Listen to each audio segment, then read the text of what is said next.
विश्व कोंकणी केंद्राचे live stream स्टुडिओंतल्यान प्रचार जेवचे पदमाधुरी कार्यक्रमाक तुमकां सगळ्यांक स्वागत करता सर. आमी अशीच थोडे म्हणयो विशय पळयला फुडें. हे म्हणयो जेव खंयचेय आमी चडते मलगड्यांनी ते चेडवांक सांगतना तांणी हूं हूं म्हणटाचे.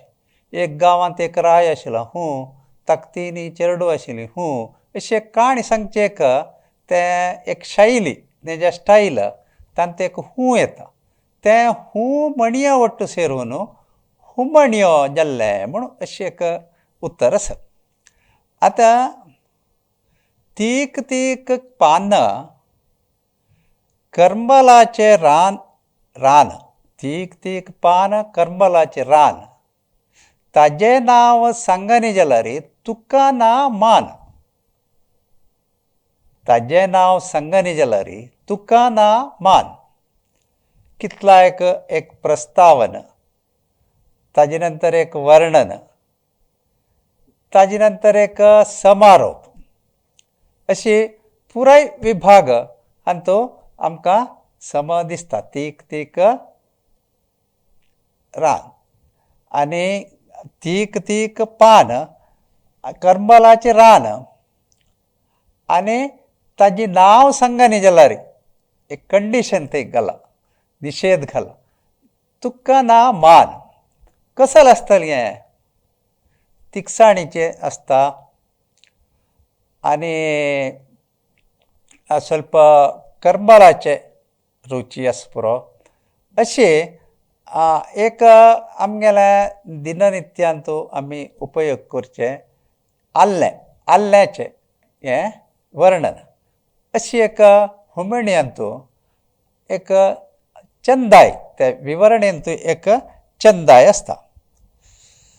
घरा म्हाका आपड जाल्यार तुका न्हीद पडना. घरा म्हाका आपण जाल्यार तुका न्हीद पडना. कसली हें? चड आमी आपडटा ती घरांत. न्हीद पडना म्हळ्यार खंडीत जावन खऱ्यांनी तूं म्हाका सुमार वेळा आपडटा म्हूण. कसल आसतलें तें? घराची दार न्हेजा बागील. आमी दिसाक भायर वतना भितर वतना सगळी ते एक दार दांटवतना आमी ताका आपोडक जाता.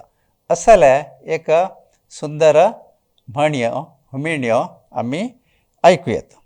तशी चुन्न काडलें घर येवच्या वच्या वाटना. भारी चंद घर बांदलां, चुन्नांनी काण भारी शायनींग आनेस जाल्यार येवच्या वच्या वाटना. कसल आसता हें रचना?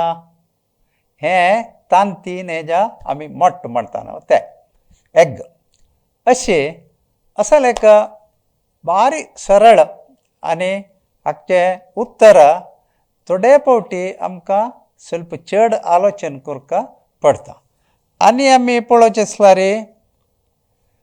दिवसाक कळो म्हळ्यार दिसाचें कळो रातीचें फूल. दिसाचें कळो रातीचें फूल. कळो म्हणटना कवळो हेच्या कवळोची हाजें उत्तर. दिसांत आमी कवण दवरताची, मांद्री जेवप आमगेलें हांतूण जेवप, कवण दवरताची. रातीची ताका फुलयताची, सोडवायताची, सोडवान ताजे वयर न्हिदयता. अशी एक अलंकारीक भाशेनी बरयलां. आनी ना हुंगच्याक बरी झांकच्याक. ना हुंगच्याक बरी झांकच्याक भारी सुलभ आसा. झांकचें कसलें? जिब्बेन. जिब्बे वयर मस्त आमकां हे हुमण्यो आयकूंक मेळटा. अशी हजार गटले हुमण्यो आमगेले मदीं आसा. फुडल्या काळांत चडते पावसाळींत आत्ताच तसले मनोरंजना वेवस्था ना, टी व्ही ना, दुसरें कसलेंय ना.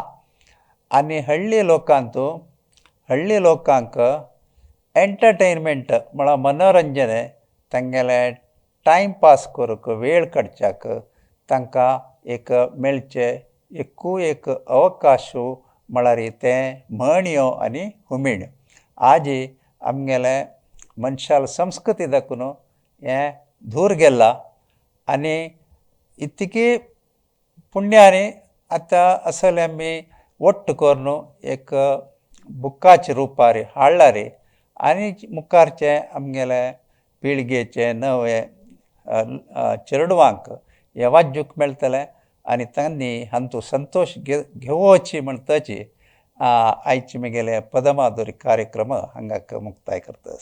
नमस्कार.